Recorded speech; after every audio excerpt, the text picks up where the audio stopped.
Who the hell said tsundere suck? Because I have to disagree. I'm Getting Married to a Girl I Hate in My Class is yet another anime amid a sea of countless others that does exactly what it says on the tin. The basic premise of this series is that Akane Sakuramori and Saito Hojo are two high schoolers who simply don't get along. In fact, that's terribly understating that fact, because these two tend to fight about literally everything in every single one of their interactions. Never in a million years would they have considered the other someone they were even close to. And yet the pair's grandparents happened to have drastically different ideas about that.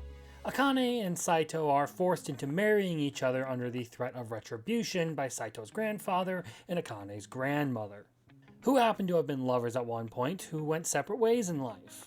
So that's how these two not only ended up being married, not only ended up living together under the same roof, but also sharing a bed.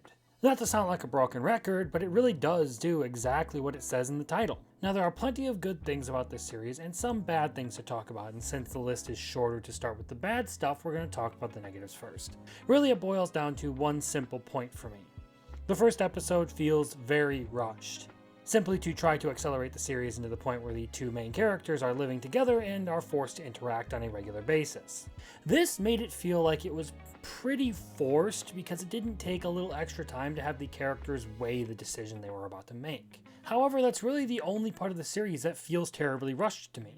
While other parts do feel fast, it's not at all to the point where it feels bad. So in that regard, it has a bit of a rough start, but it does much better after the first episode. And if that's really the worst you can complain about is a rushed first episode, it's still a good series overall. So that brings us to why this series is worth watching, in my opinion.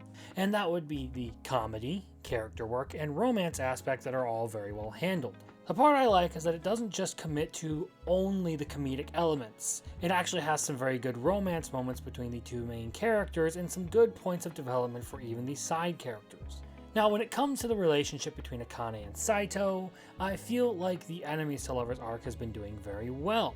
It's managed to strike a good balance between the humorous conflicts caused between the flaws in both characters, which would be Saito's idea of efficiency in life and his very standoffish personality, and Akane's tsundere competitiveness, and the actual romantic progression between them.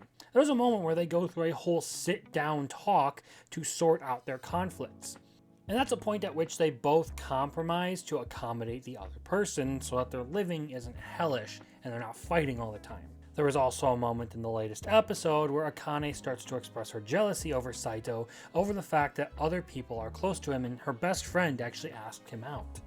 And while she still may have the element of denial over being in love with Saito, she's still getting along with him much better and even out loud admitting that she actually won't lose to her best friend on the romantic aspect. And on Saito's end, he's actually shown moments of genuine concern for her health throughout the series, learning to think less about himself and more about how other people feel.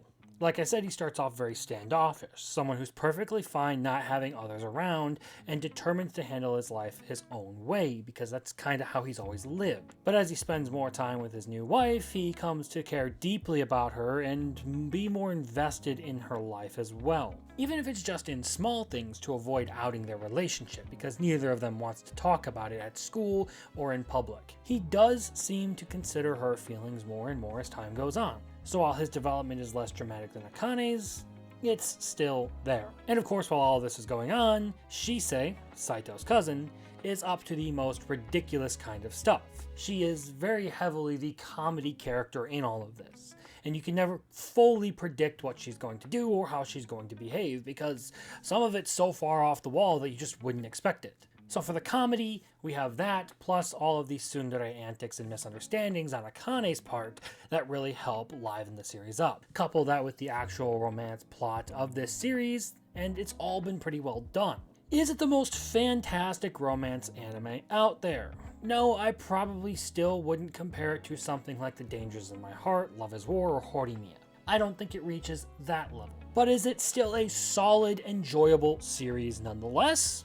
Absolutely. It has character development, romantic progression, and good comedy all wrapped into one overly exaggerated setting.